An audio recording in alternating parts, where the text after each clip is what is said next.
If you eat too many ultra-processed foods, you could be starving your gut microbes, and they'll get hangry. That's one of many things I learned after working on a new audio course about the gut microbiome. You can learn how to keep your gut happy by listening to Try This from the Washington Post. I'm Christina Quinn. I host Try This. Dig in with me on practical advice for life's common challenges. Follow Try This right now wherever you're listening. Seriously, try it.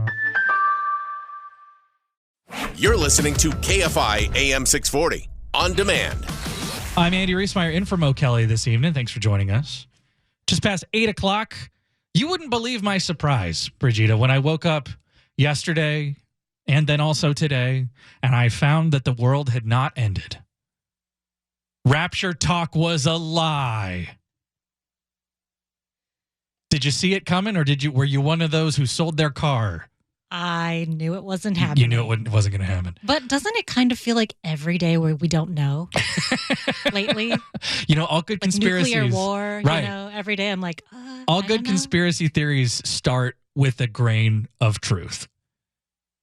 And RaptureTok was trending over a couple of days. It was because of a South African pastor who said he had a vision in 2018 that the world was going to end, or at least the world as we knew it was going to end.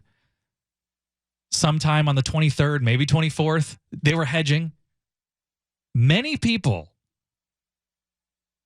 like more people than you would think, got into this legitimately. And just like we've seen in other situations where people think that the world is going to end, they sold their cars, maybe they quit their jobs, they put their affairs in order, as they say. A lot of people thought it was a joke. And, the fun fact is that most predictions for the end of the world don't come true. Actually, every prediction that the world is ending does not come true, or has not yet, at least in my world. Coming up in just a little bit, Glen Walker will join us at 8:30. That's great. He's from KTLA. He's a coworker of mine. The person Tim Conway Jr. called the only good one at KTLA. He'll be here with us at 8:30. Plus, LA is a margarita town. We're going to do margaritas by the numbers. What are people ordering out there in this great city of angels? And is the martini threatening to push the margarita off the top spot for most ordered drink? But some real news before we get into that. I'll take you back to the beginning of January of this year. January 7th, the Palisades fire, the Eaton fire. The county issued an independent review, or they commissioned one. This is the county, remember, not the city. It was called an independent after-action report looking into how we did with the Eaton, the Palisades fire response. And what did they find? Well, we didn't do great. A lot of communication breakdowns, weaknesses, outdated policies. Not one individual single point of failure. Instead, a series of weaknesses, including outdated policies, inconsistent practices, and communications vulnerabilities. They say it didn't manifest uniformly, though, because of all the complexities of where the fire was, when it started. They said the Palisades actually fared better as far as getting people out because Malibu deals with fire, wildfires. The Eaton fire started at night. Maybe people who live over there were not expecting something like this to happen. One of the major issues was those evacuation warnings and alerts. If you remember, which I don't know how you'd ever forget, is if you were anywhere outside of the evacuation zone that night, if you were in LA County, you probably got on your phone that crazy loud sound that could mean anything from an Amber Alert to an earthquake to your neighborhood's about to burn down. People who weren't in the evacuation area were notified that they needed to evacuate. And then they had to go verify with the news media or the Watch Duty app to try to figure out if it was actually real, because you just didn't know. We had no idea what was going to happen. I remember after the first round of real crazy wind in the San Fernando Valley, this was probably 6 or 7 p.m. that night, I thought, okay, maybe it's kind of over. My neighbor's tree fell over and landed on their car. That was crazy. But I thought, hey, maybe we're out of the woods. Obviously, we were not. Some residents in Altadena reported receiving little or no warning before the fire reached their neighborhood. Remember, the fires in both Palisades and Altadena killed 31 people, destroyed 16,000 properties. But they're basically confirming the rumor that we had all talked about was a lot of people didn't know that they had to leave. They didn't get the warnings, and we're relying on these systems. We don't have air raid sirens. We don't have a guy running around knocking on the door saying, all right, everybody, time to leave. We're relying on our phones. And those warnings, if they come and they're not good or they're bunk, we're going to ignore them. A bright point in the study was that frontline responders, as we know, acted decisively, in many cases heroically, in the face of those extraordinary conditions. The Board of Supervisors will discuss the review and its findings and recommendations at the board's regularly scheduled public meeting on Tuesday. I'm sure we will hear more updates about that. I'm curious what the city will say about this as far as the Palisades goes. Didn't talk at all about the reservoir. Didn't talk at all about water pressure, available fire trucks. Very, very interesting.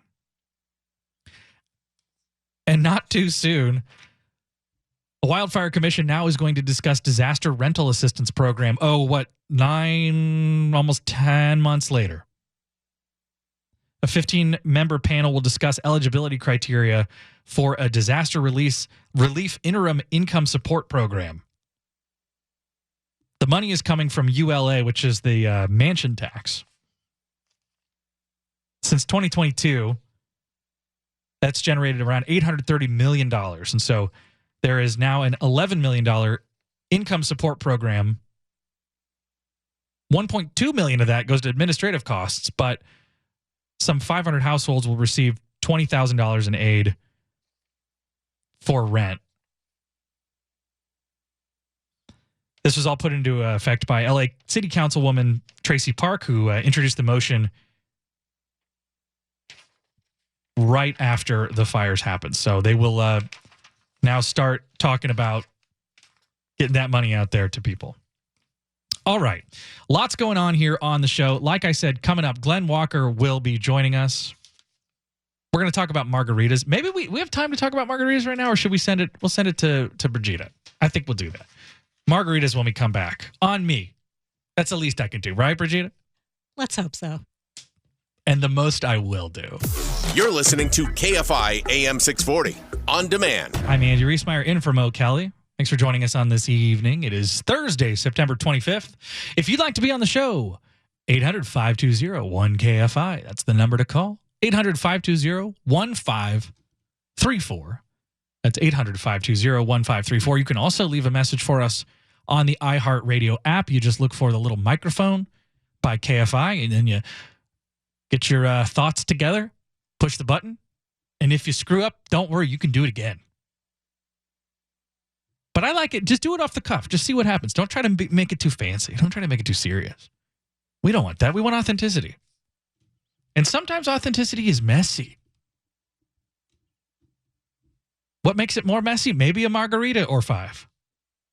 Whether you like it spicy, salty, sometimes skinny. Los Angeles is a margarita town. I've always suspected it. One of those stupid things that you have with your friends where you like make a bet. It's like, what's the most ordered drink in LA? What's the most popular food in LA? I think it's burgers. I know that's a taco city. I know we have got great food trucks, but I think LA is a burger town. Margaritas, of course, are sweet and tangy. They're born in Mexico, but they go great with all kinds of food. And I think especially when it's a hot, sweaty summer, you need that crisp, sometimes spicy refreshment of a nice tequila and lime situation. Punchdrink.com surveyed a bunch of bars on one summer night to see what LA was drinking. There's a place called Daisy in Sherman Oaks. It's a relatively new place. It's over there in near the Sherman Oaks Village, if you're familiar, on Ventura Boulevard, next to Mr. Furley's bar. 424 margaritas ordered in one night. At a restaurant in the Arts District called Damien's, 70% of drinks ordered are margaritas. Bar Flores in Echo Park squeezed out 32 pitchers and 220 by-the-glass Ritas. Even at fancy cocktail bars like Thunderbolt, where you might think people are bellying up for a dirty gin martini. 1/5 of drinks that are ordered are margaritas. They've got an everything but the kitchen sink margarita there. I'm sorry, martini there. But still, 1/5 are margs. 1/3 of people put mezcal in their drinks. Skinny is still something that is on the menu, but it is sort of out of vogue. As for weird orders, somebody at Daisy ordered a Casamigos Añejo margarita with lime, lemon, orange juice, and citrus Splenda. Yikes. Can you imagine putting a Casamigos with a Splenda? I can't. At Bar Next Door on Sunset Boulevard, a common order is just lime juice and tequila in the glass. A skinny margarita of sorts. Brigida, are you a margarita fan? I can't drink hard liquor. Oh. Sadly, it just doesn't agree with me. I get hungover so easily. I'm a lightweight. I'm half Asian. I think that has something to do with it. Can't process it. It's a tough thing, man. And I'll tell you what, my 21st birthday, I'll tell you a quick story. We went up to Michigan with my friends. Just a bunch of boys and one of the boys' parents. And they brought their dog and everything, and their dog passed away on this trip. It was the saddest thing ever. And we didn't know what to do. We were with this family. And so one of our friends said, I guess we'll just go start drinking. So he goes and he gets a bottle of tequila. And again, I'm 21. I had certainly never drank before. I had not drank much before. So he brings the bottle of tequila back. And I don't know how to drink at this point. And these guys are a little more advanced as far as the boozing goes. I don't even think I could do this now. But we basically sat there, commiserated over our sadness for the death of this family pet, and just took turns taking shots of tequila until the bottle was gone. What happened next, I'll never know, because I woke up, or at least I was aware of the reality of what had happened about 3 hours later. We were up in Michigan, as I said, at like this lake house. I'm laying in the sand, and I hear one of my friends saying, I can't do it. I can't pee on Andy. That was the beginning of the worst night of my life. And I think I threw up like 100 times. I didn't get peed on, thankfully. Your friends are very responsible. Yeah, I'll just say, they didn't pee on you. No, he tried. He couldn't do it. For some reason, the universe interceded and said, this is so undignified. We aren't going to make this man suffer this way. But it took me like 10 years to drink tequila after that. So I totally understand. Ooh, and now that I think about it, I don't want to have any more of it. Ugh. The only rule about margaritas, I don't think this is controversial. Take it any way you like. Mezcal, Blanco, Añejo, Reposado, whatever. Just use fresh lime. That's it. Just use a fresh lime. Fresh lime, Cointreau, one lime. Little Cointreau, little tequila, you got a nice drink. I'm so excited to talk to Glen Walker. He's coming up in just a little bit. I got one thing I want to talk about before we get into that, though. Up in San Francisco, you know that's a techie kind of city. We did a story about an app earlier. They also have a lot of fun up there. Tech fun. Listen. Fighting robots going after it at Bay Breakers Boxing Gym in San Francisco, and this crowd ain't messing around. Metal on metal with these fighting wreck robots controlled by players on a VR headset. In this case, UFC fighter Hyder Emil and MMA fighter Jessica Rose Clark. This is like a different kind of fighting. Yeah, it's not really fighting. You're putting on a VR suit and having the robots beat each other up using your moves. Different kind of fighting. Way different. Way different. I've never had a VR headset on before, let alone controlled a robot fighting another robot. It was sick. Perhaps the sickest part of this fight was when not one, but both robots, well balanced on flat surfaces, came crashing down as they stepped on a random keyboard thrown in the ring. Who's going down first? This is great. We got nothing to worry about, friends. Jesse's went down first, and then mine dramatically after. I've been wanting to do that, figuratively, my robot. So robots are obviously insanely hard to do, and VR is insanely hard to do. But if you do them both right, what you get is this ability to feel like you are the robot. Each one of these wreck robots weighs about 80 pounds. These things are heavy. Even shaking the He didn't need to do that. Brigida, he didn't need to say that. He didn't need to do this. 80 pounds. These things are heavy. Also, sorry to that guy's wife. 80 pounds is heavy to you? Dog. 80 pounds. These things are heavy. even shaking the floor of the ring a bit. The wreck company's dream is to have sponsored robot fighters competing around the world. Come Friday, these two wreck robots will compete in their own sort of octagon at San Francisco's Temple nightclub. It's what's being billed as the world's first VR-controlled humanoid fight. We can only pray they've come down the 5 freeway and grace us with that kind of entertainment. You're listening to... If you eat too many ultra-processed foods, you could be starving your gut microbes, and they'll get hangry.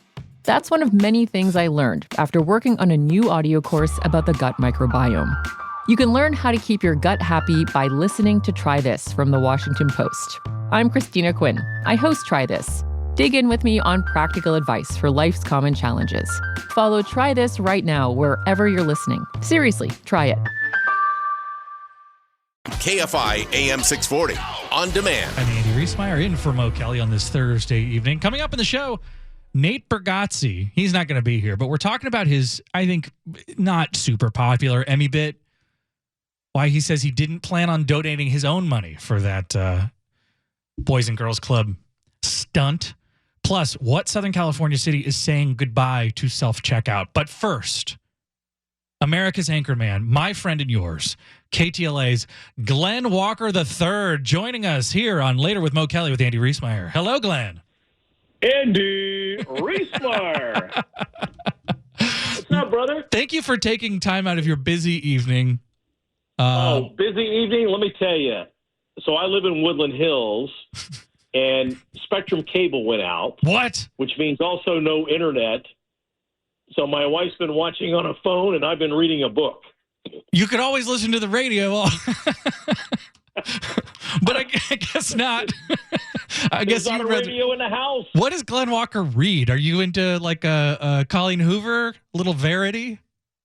Yeah, mostly political books. I see. All right. Well, I wanted to ask you a couple questions because, contrary to popular belief, we work together. You wouldn't expect that maybe if you saw us on the street, but as sort of this anchor man who people know and have known for a long time in Southern California, I was thinking about this. You probably had a real head trip back when Anchorman, the movie, came out. Without naming names, do you know any stories that are similar to that? Well, the movie was written by a former news writer at a station in San Diego. And when I used to work at CBS 2 KCAL, Harold Green was still an anchor there. This was before your time, but I'm sure anybody that's lived in L.A. or grown up in L.A., they know who Harold Green is. Sure. And Harold walked in one day and he goes, hey, who was the guy that starred in the movie? It was Will Ferrell. Will Ferrell, yeah. So he comes in and he goes, yeah, my old news writer has written a movie called Anchorman is coming out, and it stars, it's kind of based on me loosely and starring Colin Farrell. Hey! Goes, wow. Actually, Harold, that's Will Ferrell. He goes, no, it's Colin Farrell. He goes, no, it's Will Ferrell, the comedian. He was not happy to hear that. Wow, he sounds exactly like the character. Oh, my God. Oh, he was, so it's funny because, he was one of those guys back in the days when they used to make like $1 million a year to do local TV. And I used to work with an anchor, Lena Wynn, and she used to say, yeah, we're members of the 10 Years Too Late Club. Yeah, really. Well, because now you're making $2 million a year, right? Yeah, in my dreams. Well, I can't imagine you doing anything else because I think about you and your sort of the hair and the voice and the presence. What would Glen Walker have done had he not become a news anchor?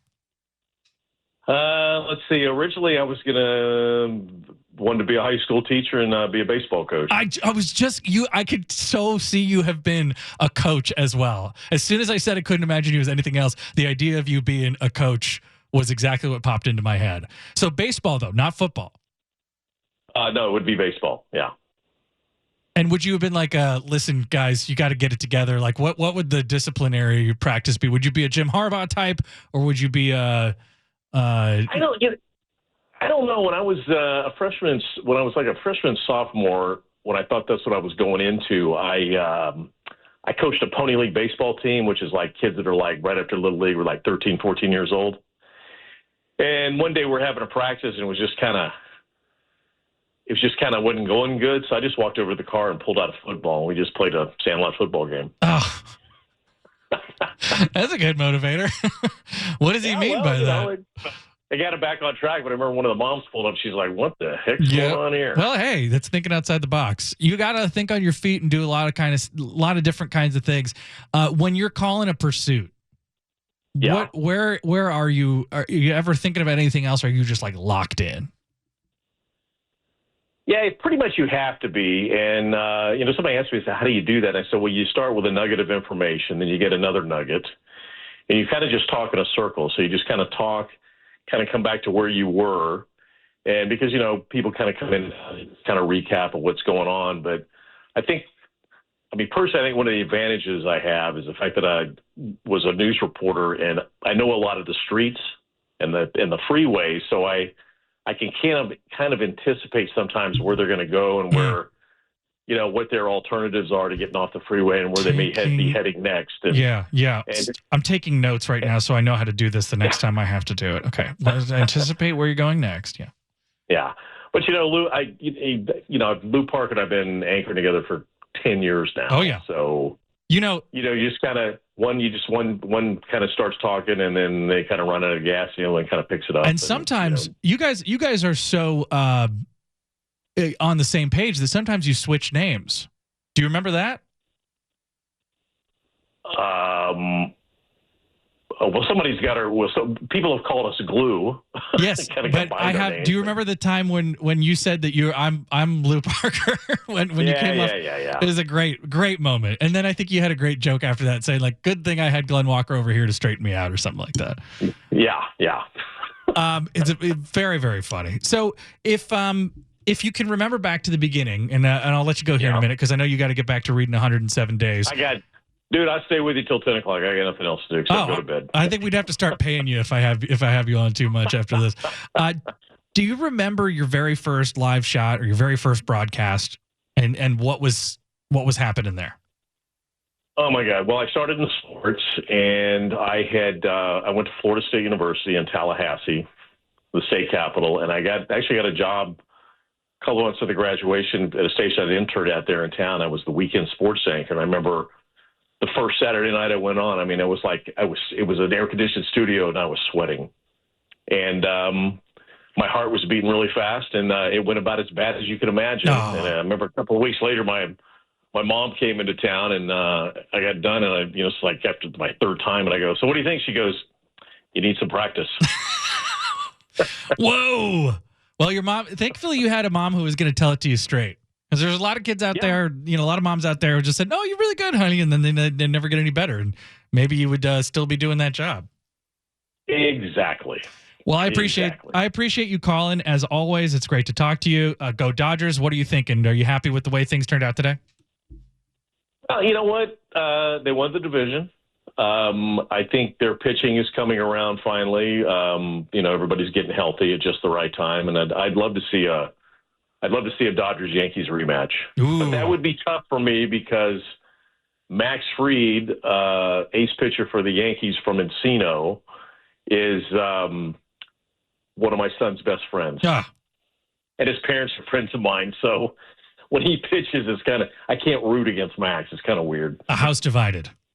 Yes. Yeah. Yes. Well, Mr. Edward Walker III, thank you so much for calling, and we'll talk to you very soon. You can catch him every day, Monday through Friday, starting at 11 a.m. all the way until 4 p.m. on KTLA Channel 5, and maybe out there at what's your favorite restaurant out there in the West Valley? Out here in the valley, I'm having a brain fart. Hey, babe, what's our steakhouse? Monty's. Monty's. Okay, good. All right. All right. Well, really old school. If you remember it next time, maybe they'll put a little sign on your table next time. All right. Glenn, thank you so much for calling. There he goes. Glen Walker. Love that guy. I'll see you at the salt mine tomorrow morning. There we go. See you tomorrow morning. Yeah, I know. We got to go to bed, man. It's too late. All right. Coming up, we're going to talk a little bit more about what's happening here in Los Angeles. That's a good generic tease, right? Checking in on the story with that rapper, David. That is crazy. Also, a woman, there's a family who's struggling with the death of their mom because she's If you eat too many ultra-processed foods, you could be starving your gut microbes, and they'll get hangry. That's one of many things I learned after working on a new audio course about the gut microbiome. You can learn how to keep your gut happy by listening to Try This from the Washington Post. I'm Christina Quinn. I host Try This. Dig in with me on practical advice for life's common challenges. Follow Try This right now wherever you're listening. Seriously, try it. Still alive. You're listening to KFI AM 640 on demand. It's Later with Mo Kelly. I'm Andy Riesmeyer in for Mo Kelly. This is an interesting thing. Okay, so today is September 25th, which would have been the 101st birthday for my grandfather. He passed away about 4 years ago. And I think about him all the time. But I've been thinking about him a lot because today's his birthday. And I just wanted to tell you a little about him. He was a World War II veteran. He was injured in the Battle of the Bulge. He got a Purple Heart. Moved, eventually landed outside of Chicago where he had my dad and my aunts.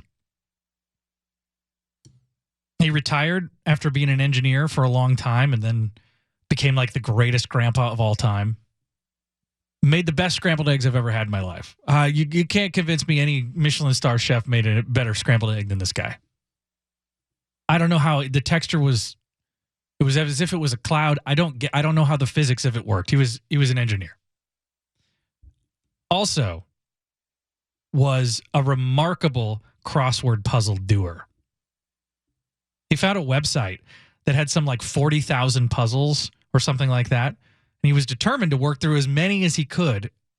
And at the time that he died at 96, he had completed 23,000 of those 40,000 crosswords. And he probably had done, he would do like a few a day. He'd get all the papers and he'd do them all. So I'm sure he did well more than 40,000. My brother and I were kind of only grandkids for a long time. And so we got all the attention. We got all the grandparent attention. And we used to go up to their place outside of Chicago and spend weeks with them, just like exploring and doing cool stuff. And he was a woodworker and he would build computers and had this incredible record collection. He had all this big band stuff, these great turntables and stereos. And he had an organ that he and my grandma would play, like this old organ with tubes. You had to flip it up and wait till the tubes would heat up before it would start going. And after he died, they got rid of a lot of the stuff, but I was lucky enough to grab that organ, the Hammond organ. I shipped it all the way to LA when I got his stereo, some of his records. And I put it in one of the rooms in my house. And when I unwrapped everything, out of the boxes that they came in. Set it all up. It made the house smell like my grandparents' house. And all those memories came flooding back. And so I still have all that stuff.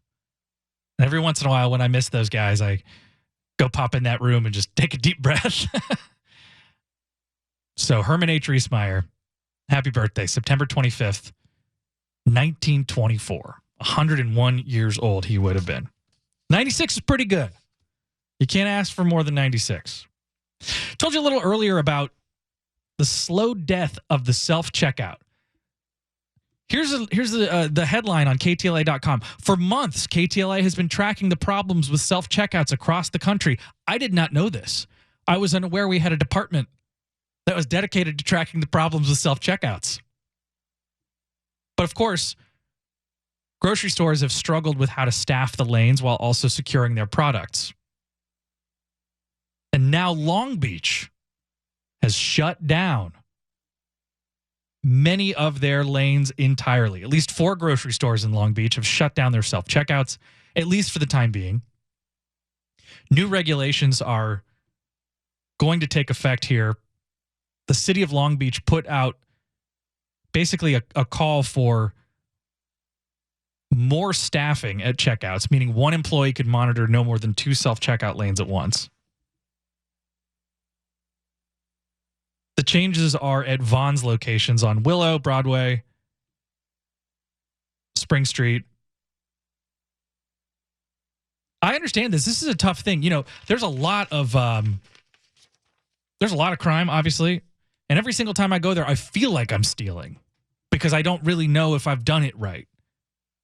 You either get the like bells and whistles and it's making all kinds of noises, and then a guy got to walk over anyway and tap the screen, you know, with his card, and then you get to check out, or you're at like CVS and you get a mile-long receipt. I don't know. It's a weird thing. And then you got to look at yourself in that camera. Ugh, what a pitiful experience that is. Technology, it's the death of peace. Well, that'll do it for our 8 o'clock hour. Stick with us for the next hour because we're talking a little bit more about those slang words that people like here in California. We're going to actually hear from a legitimate young person on whether or not people are saying those slang words or if it's just something that the news has made up. I always have this saying, whenever the news gets on a thing about trends, it's over. Like probably next month, we'll hear about the RaptureTok on local news. Give us a call, as always, 800-520-1534, or you can reach us everywhere on the iHeartRadio app. It's KFI AM 640, live everywhere on the iHeartRadio app. KFI AM 640, on demand.